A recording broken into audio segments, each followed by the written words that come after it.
Hello and welcome back to Behind the Paddle podcast with me, Paul and Victoria. We are continuing to read Paul Bailey and English Madam, The Life and Work of Cynthia Payne.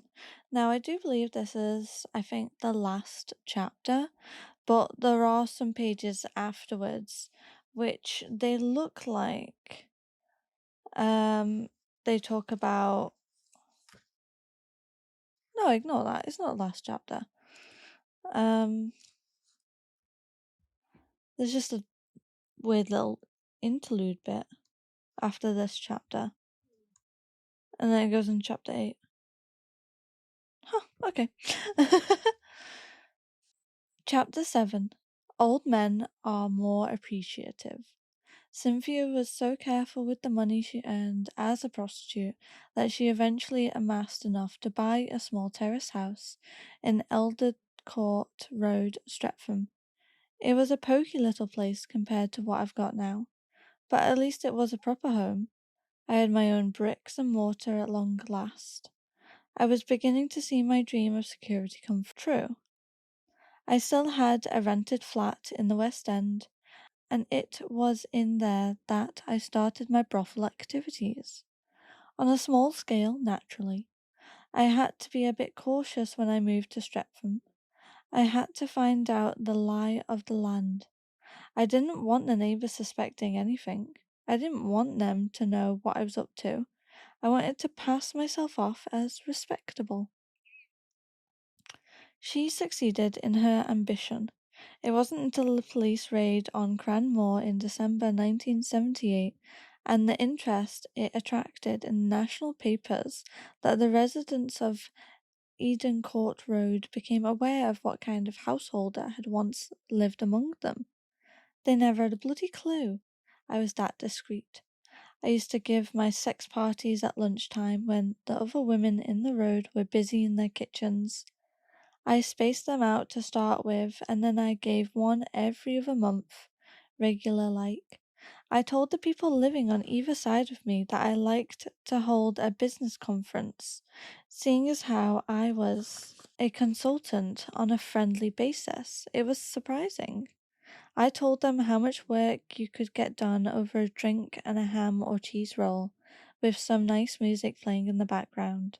Some of my gentlemen owned really Swiss motors, Rolls Royce and such, so I gave them strict instructions not to park them in Eldred Court Road. You just leave that bloody Jaguar round the corner, I'd say. It may be beautiful, but it's far too posh for a street like this. It draws attention to the house. I had to be a bully to protect myself. Most of the blokes were sensible when it came to parking, though they realized the trouble I could have had with the neighbours if Eden Court Road was crammed chock-a-block with strangers' cars taking up the residents' parking space. I kept in with the Irish family next door by giving them the leftovers from my parties, cold chicken if there was any, and the odd roll or two. They weren't well off, so the food went down a fair treat with them. They really believed I was a businesswoman. I was, of course, but not in the way they thought. Oh, I was in my element. The sex parties were not a new venture for Cynthia. By the time she settled in Streatham, she was already an experienced hostess. I love entertaining. It's my greatest pleasure in life. It was years before I came up with the idea of an admission charge, and even then it was only because a client put it in my mind. "You're bloody daft, Cindy," he said, "letting them have all this for nothing." He was right. In those days I was always out of pocket after a party. Everything was free. The booze, the grub, the fucking. I'd laid it all on, just for the fun of it. It never bloody occurred to me that I could enjoy myself and make a profit at the same time. I had some real riff-raff at the early parties. They soon got the push. I don't cater for young men anymore, unless they're transvestites, or slaves, or both. Blokes under 40 are all Jack my lads, who think their pricks are bloody priceless. They like to boast, and boasting's something I can't be doing with in men or in women. Anyway, I discovered the secret of how to organize a marvelous sex party, find the willing girls, supply a lesbian display, and get enough older men who'll be grateful for the sex they're paying for. Give them plenty to eat and drink. That was always my biggest problem, finding the willing girls. I'll never forget. I put a special advert in one of the contact magazines. Kinky people wanted for kinky parties. It was through that I met Agatha and Joanna. Aggie's as plain as a bloody pikestaff, but she's wonderful. She's a wonderful little worker in the bedroom. Her husband, Reggie, used to come to the parties with her, and he didn't give her monkeys when she went upstairs with another man. Quite the opposite. He bloody smiled. She's a bundle of energy, my missus. That's what he'd say. I've known Agatha take on 3 men at once. It wore you out just to watch her. I don't think there's a hole in her body that hasn't been filled. Yet, if you saw her in her haberdashery shop, selling pins and needles and bits and bobs, looking all bloody demure, you wouldn't reckon on her as a raver. We had a retired police superintendent at one party, I remember, who was really excited by her. They went upstairs and he asked Agatha to whip him. I don't think I could, she said. It's not something I've ever done. There's always a first, he said. And he was bloody pleading with her by now. Well, Agatha started to give him a good hiding, and she told me afterwards that a change came over her. Once she got into the swing of it, she couldn't bloody stop herself. She liked having a man submissive to She liked having a man submissible to her. I thought of all those years washing my husband's socks and underpants, cooking his meals, waiting on him hand and foot, and it suddenly gave me a lovely feeling, punishing that policeman. The ex-superintendent enjoyed himself too. He asked Agatha if he could visit her at home and do some really menial work for her. She told him that she and Reggie lived in Somerset, but that didn't put him off. I would like my gas cooker cleaned, she said. It hasn't been done in 10 years. Would you believe it? That copper drove down to Somerset early one morning, took all his clothes off, and set to on the cooker. Agatha's kitchen is just behind the shop, so it's not what you'd call private during shopping hours. Agatha had to leave Reggie on the counter while she gave the copper a few lashes. What on earth is going on in your kitchen, Mr. Pratt? One old lady asked Reggie. It sounds as if someone's being murdered. She didn't know how near the truth she was. The copper was screaming his head off with pleasure as the change came over Agatha. She was whipping the bloody life out of him. I expected something on the television, Reggie said to the old lady. Nothing but violence on the box these days. Oh, I have to laugh when I think about it.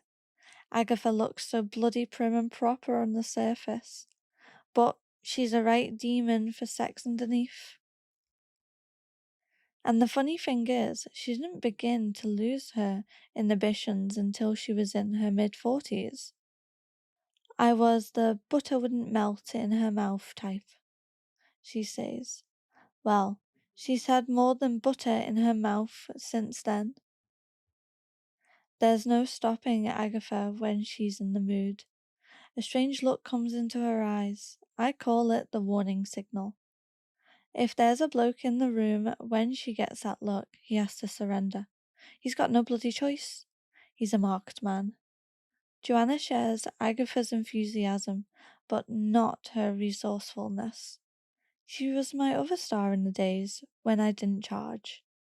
Between them, Joanna and Agatha could keep any number of men happy. Joanna never took on 3 at a time, but she was a wonderful worker in the bedroom. She used to be a school teacher. She's a very educated woman. She was a bit like Agatha. She realized when she was middle-aged that there was something missing from her life. She was happily married too, but she wanted to spread herself like. She certainly did that at Eden Court Road. She and Agatha both say that the parties went off as soon as I made the men pay for their sex, but I don't agree. I think they became a touch classier, if anything. I'll never forget. I remember saying to Joanna and Agatha, "Look, you can still have your fun, but you'll be getting some pin money as well. There aren't many people in this world who get paid for enjoying themselves." Agatha stayed on, but Joanna faded away. I sent her a few chaps who didn't mind the journey to Pulborough. She liked to do a little entertaining at home. Her husband's the same as Reggie. He just toddles off to another room when a bloke comes round for a fuck.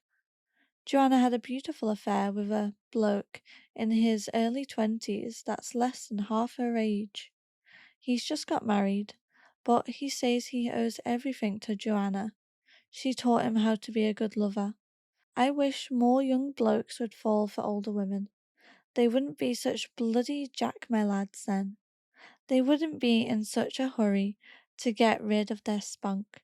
They'd learn that a woman likes to take her time. She doesn't want the bloody thing shoved in 1 minute and pulled out the next. I met too many men with that attitude when I was on the game, and I would never allow them in any brothel of mine. Cynthia was always anxious on the night before a party. I couldn't sleep. I was terribly excited, looking forward to all the fun. And I'd be worried too. Would my lesbians turn up? Would there be enough girls? I didn't have to worry about the men. They'd be around for a bit of the other, even if it meant struggling through a bloody snowstorm. I learned early in life with Terry that if you tell a man you're going to drop your drawers for him, he'll fight his way through fire and bloody flood to get to you. There was one party, I remember, when dozens of blokes arrived, but not a single girl. Every time the doorbell rang, I prayed that there was a woman on the step. Those blokes stood about in my small front room like a load of dummies. I was a spare, I really was. They were getting tanked up and a bit irritable, because the first thing a man wants when he goes to a sex party is to get himself despunked. It stands to reason. Then, thank God, just as I seriously thinking that I'd have to give the men their money back, a whole troop of girls suddenly appeared out of the blue. My word, were they soon in business. The blokes were fairly panting for them. That party looked as if it would be a disaster, but it turned out a great success. The house in Eden Court Road was kept spotlessly clean, but not by Cynthia. Her new friends Gregory and Mitch, attended to the washing up and dusting and the polishing, following one of many advertisements she placed in the various contact magazines to which she was by now subscribing. Cynthia acquired the services of slave Rodney, who tended the tiny garden every weekend and made himself useful in 100 ways. Rodney's a perfect slave. He would do anything for me. I was frightened of losing him to begin with. I'm a bossy little bugger, but I'm not a natural mistress. I had to take lessons from Gregory on how to keep a slave happily humiliated. I suppose it's because I've got a bit of the actress in my nature that I was able to pretend to be nasty. Some women are right cows and don't have to put on a show, but not me. It's quite a strain sometimes, being thoroughly bloody unpleasant to sweet and gentle blokes like Slave Rodney and Slave Philip. I hate to hear myself saying the things I have to say to them, but they love the insults. They can't get enough of them. It's not easy trying to find fault with their work. You couldn't have a better gardener than Slave Rodney, and Slave Philip's painting and decorating is bloody wonderful, it really is. Slave Philip was taken on by Cynthia when she moved to Cranmore, by which time she had accumulated a large band of licensed jesters, as she describes her clients, her girls, and her contentedly submissive servants. Cynthia was at last in her element, giving her monthly parties and presiding over her brothel days each Tuesday and Friday. You have to appreciate that there are a lot of gentlemen who wouldn't be seen dead at a party. It's not just that some of them are famous and don't want to be recognized, it's because they like their sex to be private. The kinky bondage fellows don't object to a party so as long as it's on a small scale. But then the other guests have to be kinky too. I used to enjoy organizing those. They really challenged my imagination. Janet offered me plenty of good advice, with all her experience of strict discipline. I had this really beautiful girl who looked bloody wonderful in leather. Old Mitch would get really carried away, grovelling at her feet. No kinky do was complete without Magda. The kinkiest parties I gave were planned around a bank manager. He was difficult to satisfy at first, because no amount of humiliation was good enough for him. He wanted more, more, more. Magda would whip him after Mitch had tied him up, but still he wasn't happy. "I want mud, madame," he said to me one day. "Where the bloody hell do you think I'm going to get mud from?" I shouted at him. "I'm not trapezing off to the seaside just for you." Anyway, I gave his request some thought. A madam who takes her work seriously has to consider her customers' requirements. I was listening to Gregory cleaning one of the carpets with the hoover when I had a flash of inspiration. I phoned the bank manager straight away. Be at the flat on Friday. I was using the flat as a brothel still. I found the very thing for you. I was terribly excited. I could hardly wait for Friday to come round. I ordered Gregory to clean the house from top to bottom because I wanted the hoover bag to be full to bursting. I'll never forget setting off for the bus stop with a hoover bag in my hold all. That bus journey to the West End seemed to take forever. When I got to the flat, I told Magda and Mitch what I intended to do. It had to be a surprise for the bank manager. When he arrived, he was commanded to undress. We covered his naked body with baby oil, and then we strung him up. I opened the hoover bag, and the three of us pelted him with the muck inside. He was in his seventh heaven. Some of the stuff stuck to him, which was exactly what he wanted. He looked bloody horrible by the time we'd finished with him, like a monster from the deep. He thanked me after we cut him down. "That was a brainwave of yours," he said. I called him a disgusting sod and ordered him to wash. That clinched it. He was squirming with pleasure. Cynthia never lost contact with her family, though relations between her and her father and sister were often strained. Melanie, in particular, expressed contempt when she learned about Cynthia's chosen occupation. One memorable evening, Cynthia, Gregory, and Mitch had dinner with Melanie and Kevin at their house on the outskirts of a Sussex resort. The meal was a success, the conversation amicable. When it was time to leave, Cynthia revealed that her sister and brother-in-law had just been entertaining a couple of transvestites. Kevin was furious, Melanie told me. He was under the impression that Mitch and Gregory were both normal, ordinary, decent men. They behaved themselves at our table, that's true. But to learn as they were going that they dressed up as women? Kevin was horrified that the news would get round the town that he had had a pair of deviants in his house. I could cheerfully strangle my sister when she does things like that. A truly startling change was effected in Cynthia, uneasy and frequently quarrelsome relationship with her father. A distinct change for the better, in her view. As Hamilton grew older and lonelier, he became increasingly frustrated. He closed down his business and consequently had little to occupy him. He was well aware that his eldest daughter was now the proud owner of a brothel in an area not commonly associated with immorality, though he didn't pass on this information to his fellow Freemasons. Pillars of the community don't have madams as daughters. He kept the knowledge to himself, but he made use of it nevertheless. Dad turned up one night on my doorstep, really far gone in his cups. He could hardly stand up. He was so bloody squiffly. I let him in, and I said, "For Christ's sakes, Dad, what are you doing in London this late?" It was after midnight. "I want a girl," he said. "You're drunk," I said. "Get me a girl, Cinders. You know how." I kept telling him he was drunk.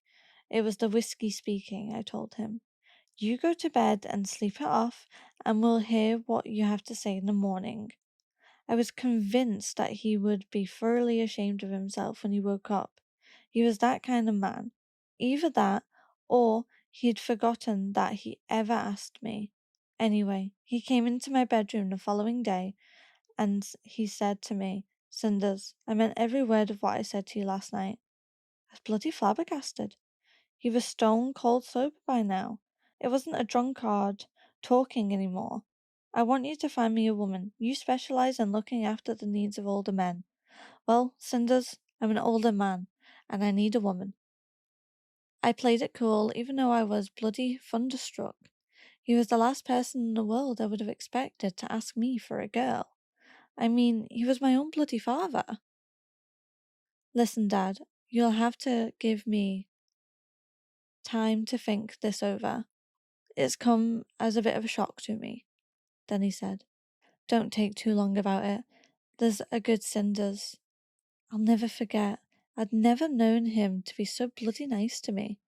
Typical man, I thought, all smarm when he wants his oats." "You've got to understand, Dad," I said, "that it's my policy to find the right girl for the right bloke. It's hard work sometimes, because some people just don't make a match. I'll do my best for you." He went back home, and I was still wondering whether he was serious. I was in two minds about the whole business. It wasn't as if he'd helped me when I was desperate, and I had been desperate more than once, and he bloody knew it. What happened was, I decided to do as he wanted. I've never been one to harbor grudges. You can waste your life that way. I sat down and thought about getting him a girl, and then I had one of my brainwaves. I remembered Mavis, who'd been Melanie's best friend at school. She's worked for Dad a while, and he told me he fancies her something rotten.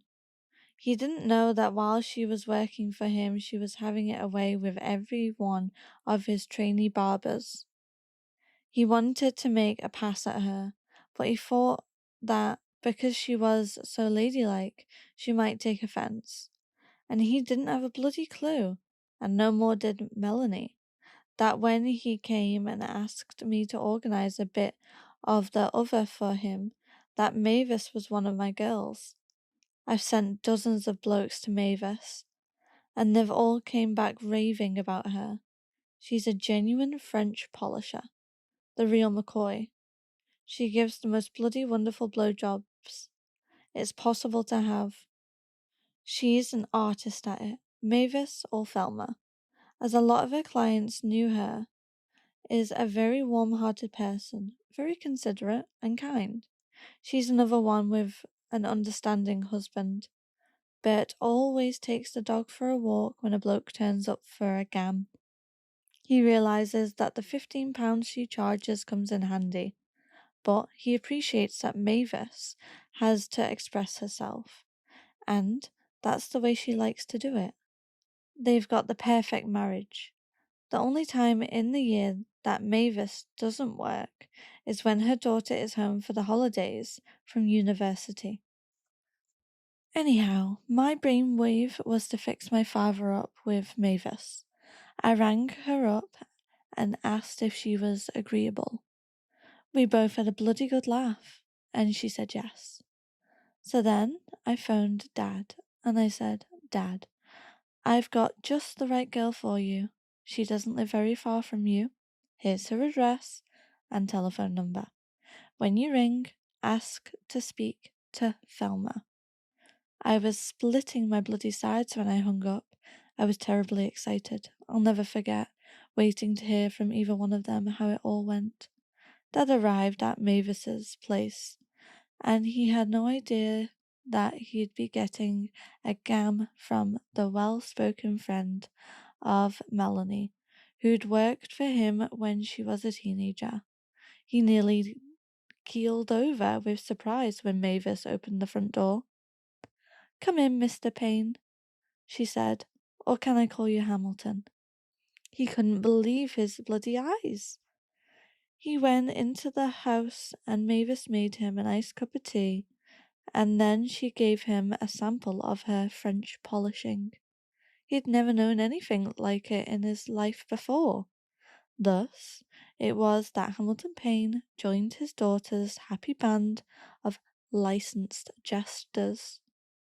He never missed a party if he could help it. The first time he watched a lesbian display, his eyes were out on stalks. He was so bloody amazed. He became much more broad-minded in the last years of his life. He had always been very prejudiced, very Victorian about anything to do with sex, and there he was looking at two girls making love on the floor of my lounge and thoroughly enjoying himself. There was one bloody wonderful evening when he said to me, "Cinders, I really fancy that gorgeous bird who's just walked in." Well, the gorgeous bird was a bloke in drag. "You won't have any luck there, Dad," I said. "She's a he." He was knocked sideways. "And what's more," I said, "he's dead normal, even though he's dressed as a woman." That full moxed him. I can tell you it took hours trying to convince him that very few transvestites are gay or queer, which was the horrible bloody word he always used. He couldn't make it out. If a man wants to get into women's clothes, then he must be a sissy. That was his line. Gregory and me, we told him otherwise. Dad soon came to see what a sheltered life he had had and how much more I knew than he did about a lot of things. I can honestly say that I taught him to be tolerant. It was about bloody time, as far as I was concerned. I used to have this lovely transsexual at my parties. Martin, his name was then. Now that he's had the operation and made the change, she's Martina. It was a bloody wonderful moment when Dad took Martin on his lap and gave him a little cuddle. He wasn't the tyrant of my childhood at all. I was looking at a nice old man instead of the so-and-so I'd argued with for years on end. Dad really entered into the spirit of my parties. He didn't blink an eye after a while when Mitch came in his bra and panties, wearing his yashmak and showing off his stocking tops. He wasn't a bit put out when Gregory served breakfast dressed as a maid. Oh, I used to enjoy kidding him. "What would Melanie say if she knew you were here?" "You won't tell her, will you, Cinders?" "That depends." I'll never forget he turned into the father I'd always wanted him to be, except it was too bloody late now. He hadn't lifted a finger when I touched rock bottom and was crying out for affection. He was too taken up with his business to be bothered with his own flesh and blood. He'd washed his hands of me once too often. Still, for all that, I couldn't turn my back on him. It upset me to think of him pinning away on his own when he could be mixing with other old boys and having lots of fun. Hamilton went upstairs at Cranmore on numerous occasions. My lovely Indian girl, Carmela, was his favourite. He confessed things to her that he never said to me. He told her what a lousy father he'd been, and how he was trying to make up for all the damage he'd done. She's a bloody wonderful listener, Carmela. And she let him talk to his heart's content. That's what some blokes want, the chance to talk. I know that's what my father wanted, apart from sex, of course. I'll never forget. It was on one of his last visits to the house. Carmela was working overtime, trying to get him roused. He got in a terrible state because he couldn't keep it up. I mean, he had trouble staying hard. He was practically in tears. Carmela asked me what she ought to do. I suggested a vibrator, but she didn't know how to work it. I went in with her into the bedroom and I plugged in the vibrator and showed Carmela how to stroke it up and down Dad's cock. I was too embarrassed to put it on Dad myself. I demonstrated in the air, if you get my meaning. After all, he was my father. Have you got the hang of it, Carmela? I asked, hoping like hell that she had. I watched for a minute or two while she copied what I'd done, and then I left them to it. I think it wounded his pride, the fact that Carmela had to use a vibrator. Needs must, and all that. It was a sad experience for him, but no sadder than what hundreds of other old blokes have to go through. That was what my brothel was for, to give the elderly their confidence back. If one of my girls lost patience with a client, I would have to know why. There had to be a bloody good reason. Sometimes I took the girl's side, especially if a bloke was getting stroppy and blaming her for something he couldn't manage himself. Other times, though, I reminded the girl that my house wasn't just any house, and that there were certain little things you could do for a granddad that a young man wouldn't appreciate. 9 times out of 10, the girls would stick to my rules and play fair. It was only the odd newcomer who caused trouble, and that was usually because she was nervous and probably a bit tiddly as a result. Anyway, when all else fails, plug in the vibrator. It certainly did the trick for Dad. Hamilton Payne died in 1979, shortly before Cynthia stood trial for running a brothel and keeping a disorderly house. I was glad he was spared the publicity, the disgrace of knowing that his eldest daughter had been sent to prison. He wouldn't have been able to look people in the eye if he'd gone on living. That was one small mercy. I like to think that I made him happy towards the end. The two of us became as close as we'd ever could be, given his behaviour in the past. He let me open my heart to him, and I did.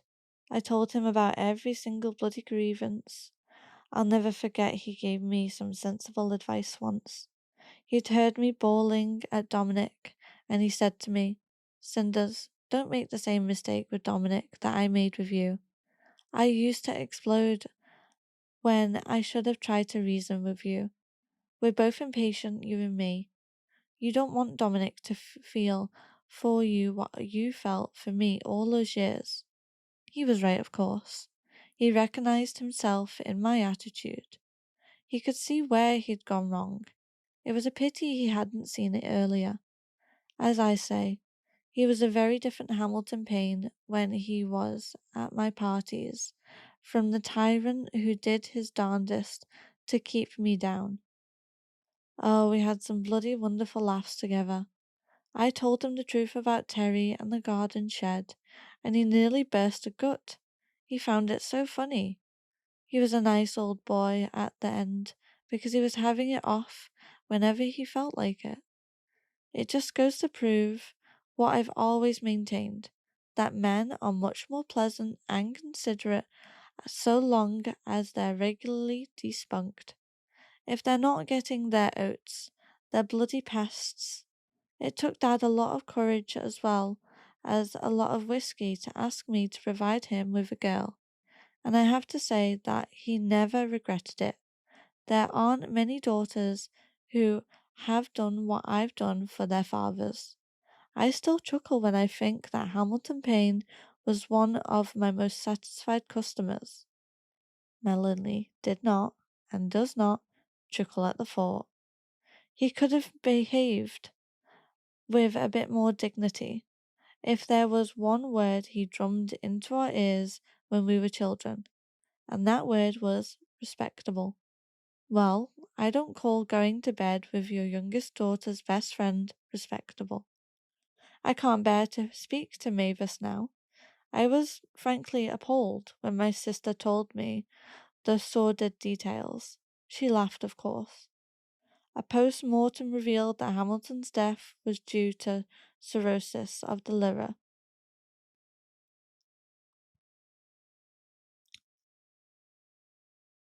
The funny thing was, he'd been warned about his heart, so he gave up smoking.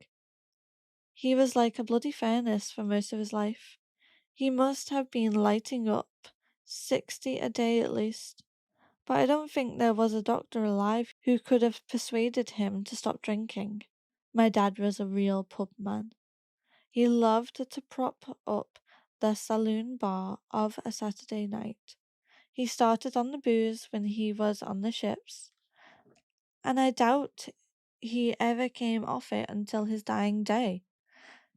He was 75, which isn't a bad age for a heavy drinker. Hamilton's estate was divided between his daughters. At Cynthia's insistence, he left £500 to Jersey Lil. I told him it was the least he could do. She brought him a lot of pleasure when he needed it most. As a token of gratitude, I said. Cynthia was surprised and touched to discover that her far from doting father had kept all her letters to him, and even those she wrote to Melanie. In one of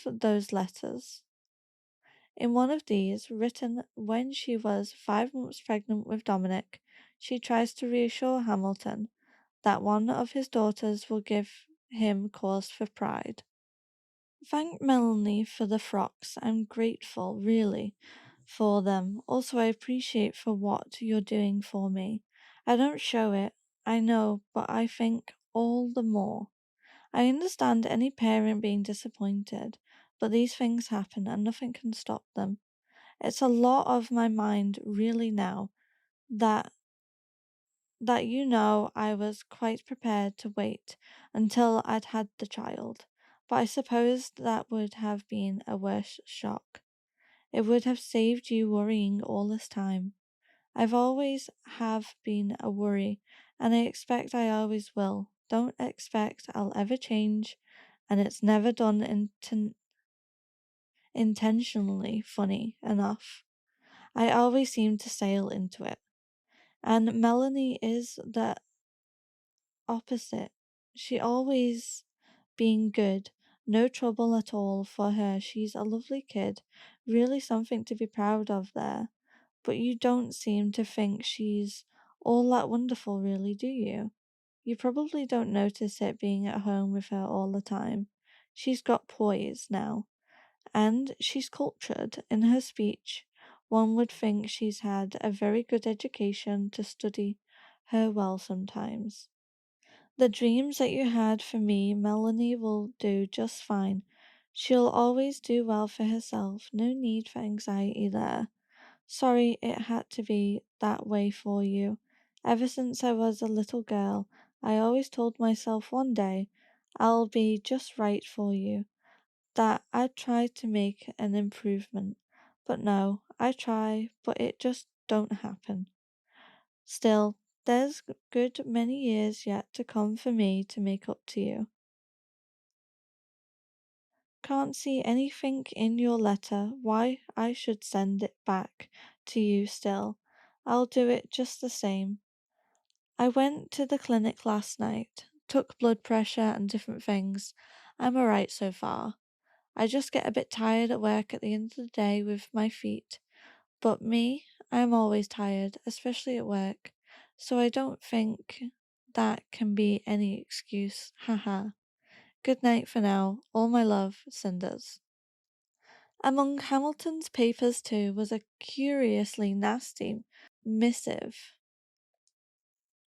set down in a handwriting similar to that of Jack the Ripper. Mr. Payne, Sir, your daughter stayed the night with a married man at Brighton. On Monday, 1st of May, they stayed in Queen's Road in a hotel. Cynthia told me I told my mam. She said I should tell you. The man is Terry, lives with Vincent Brown's mother. I thought I should tell you, because it is wrong, and there might be trouble. Yours truly, L. Monday. Bloody little sneak. I never knew who'd written to him. It gave me quite a shock finding that in his desk. It's a mystery, it really is, the things people keep.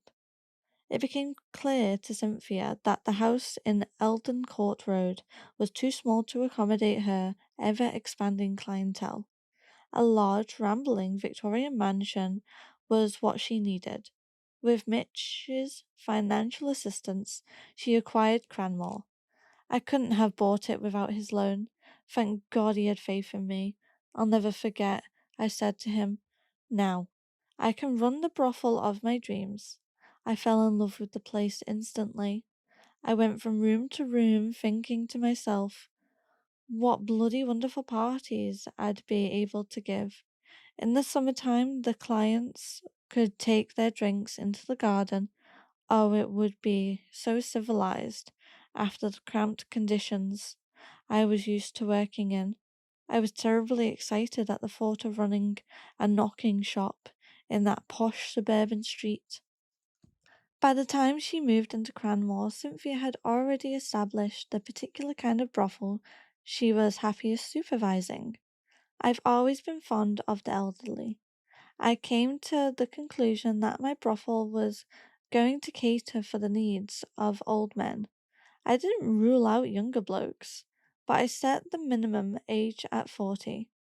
I decided to charge reasonable prices because some of my clients had little more than their pensions to live on. I used to give a special £3 discount to old age pensioners. I left it to my wealthier clients to pay what they felt like paying. That way, they were subsidizing the poorer blokes. My girls all agree that old men are more apprehensive. They show courtesy, and of course, they don't make excessive demands when they're in their 70s and 80s. Oh, we had a bloody wonderful atmosphere going before the raid stopped everything.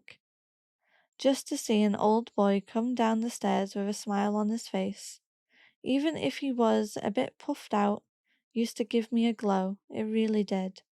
I would fix him some poached eggs on toast and make him a nice cup of tea or a mug of beef extract, and I'd sit on the other side of the kitchen table and chat to him until he got his energy back. There aren't many brothels that offer that kind of service. The bloody wonderful atmosphere was disrupted on December 6, 1978. It was recreated on one occasion in July 1981 in special circumstances. Okay, that is chapter 7. We do have, I think 60. Yeah, about 60 odd pages to go, which is really, really great. Honestly, I don't agree that older men are better from my own experiences, I actually have found that older men are more rude than younger blokes. Anybody over the age of 35, I've found to be pretty rude and demanding. Anybody in their 50s and 60s, the amount of clients that I've seen that are in their 50s and 60s that have been rude, that do not want to take advice on like how to pleasure a woman or just how to give themselves an enema. The amount of dirty asses that I've had to clean because they just refuse to clean themselves and know how to clean themselves and their penis. And I think for me, I've seen a lot of sissies and cross dressers over the age of 40. Um, and I like to use the word feminization instead of sissy because I feel like feminization, that sounds like you respect women more. I do not like certain types of sissification. I mean, I don't think I like sissification in general currently. I've been providing it for many, many years. I do believe, from my point of view, I do not like, I do not agree with certain clients in the manners where they want to dress up as women and be called whores and sluts. It really depends on a clientele basis, exactly what they want. I just don't agree. I just don't agree.